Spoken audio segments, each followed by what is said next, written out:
बीच रूस के राष्ट्रपति व्लादिमीर पुतिन को लेकर बड़ा दावा किया गया है। रूसी राष्ट्रपति कार्यालय क्रेमलिन के सूत्रों ने दावा किया कि व्लादिमीर पुतिन की लिमोजिन कार पर हमला किया गया था और उसकी हत्या की कोशिश की गई।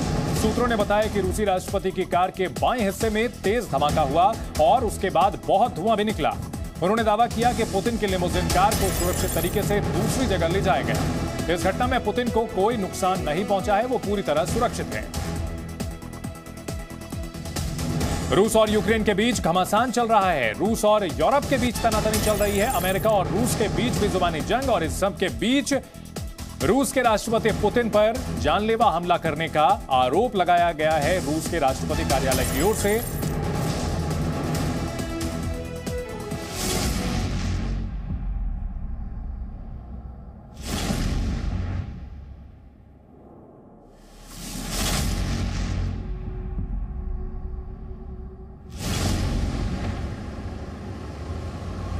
पुतिन पर हुआ बम से हमला।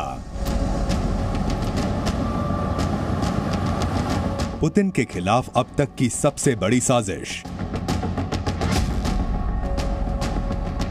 दुनिया के सबसे ताकतवर नेताओं में से एक, जिसका सुरक्षा घेरा सबसे कड़ा माना जाता है, उसी व्लादिमीर पुतिन की कार पर बम से हमले का बड़ा दावा किया गया है और यह दावा क्रेमलिन के सूत्रों ने किया है। सूत्रों के मुताबिक व्लादिमीर पुतिन की कार पर बम से हमला हुआ और उनकी हत्या की कोशिश की गई। सूत्रों के मुताबिक पुतिन की कार के बाएं हिस्से में तेज धमाका हुआ, जिसके बाद उससे तेज धुआं भी निकलने लगा। यह हमला तब हुआ जब पुतिन अपने आधिकारिक आवास लौट रहे थे। तभी कुछ किलोमीटर पहले ही सुरक्षा दस्ते की पहली कार को एक एम्बुलेंस ने रोक दिया, जिसके बाद ही इस हमले की कोशिश की गई। रूस यूक्रेन युद्ध के बाद से ही पुतिन की सुरक्षा को लगातार खतरा बताया जा रहा है। ऐसे में इतना बड़ा दावा बिना किसी सच्चाई के होना मुश्किल है। सूत्रों के मुताबिक हमले के बाद पुतिन की गाड़ी को सुरक्षित तरीके से दूसरी जगह ले जाया गया और इस घटना में पुतिन को कोई नुकसान नहीं पहुंचा।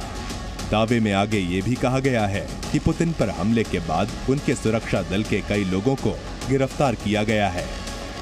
यही नहीं, पुतिन के आने जाने के बारे में सूचना के लीक होने के बाद उनके कई बॉडीगार्ड्स को हटा दिया गया है। पुतिन हमेशा ही अपने कड़े सुरक्षा घेरे के साथ निकलते हैं।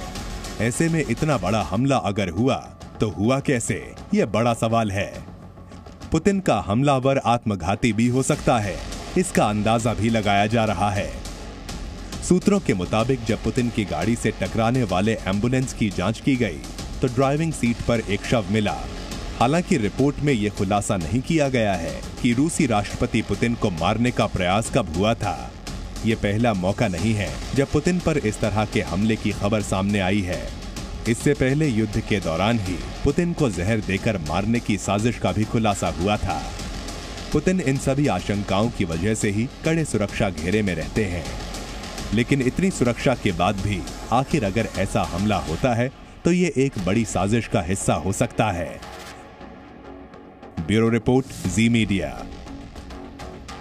पुतिन पर यह बड़ा और खतरनाक हमला कैसे हुआ, यह इसलिए भी जानना जरूरी है क्योंकि पुतिन के सुरक्षा घेरे को वो चक्रव्यूह माना जाता है जिसमें घुसना नामुमकिन कहा जाता है। कैसी होती है पुतिन की सुरक्षा, आपको दिखाते हैं। पुतिन की सुरक्षा का पहला घेरा निजी बॉडीगार्ड्स का होता है। ये गार्ड्स आम बॉडीगार्ड के कपड़ों में यानी सूट बूट टाई में होते हैं। ये हर तरह के हमले के लिए तैयार रहते हैं। ये हर तरह के खतरे को लेकर पूरी तरह सतर्क रहते हैं। निजी बॉडीगार्ड्स बुलेट प्रूफ ब्रीफकेस या केवलर छाता लेकर चलते हैं जो पुतिन को गोलियों की बौछार से बचा सकते हैं। पुतिन की सुरक्षा का दूसरा घेरा भीड़ में अंडरकवर गार्ड्स का होता है। ये पुतिन से कुछ दूरी पर भीड़ में मौजूद रहते हैं। ये अंडरकवर गार्ड्स साधारण कपड़ों में होते हैं। गार्ड्स का तीसरा घेरा भीड़ के किनारे पर मौजूद होता है। इसके अलावा पुतिन की सिक्योरिटी का चौथा घेरा छतों पर स्नाइपर्स के तौर पर मौजूद होता है जिन्हें किसी भी खतरे को तुरंत सूंघ लेने का आदेश होता है। पुतिन का यह वो चक्रव्यूह है जिसे भेद पाना किसी इंसान के बस की बात नहीं है।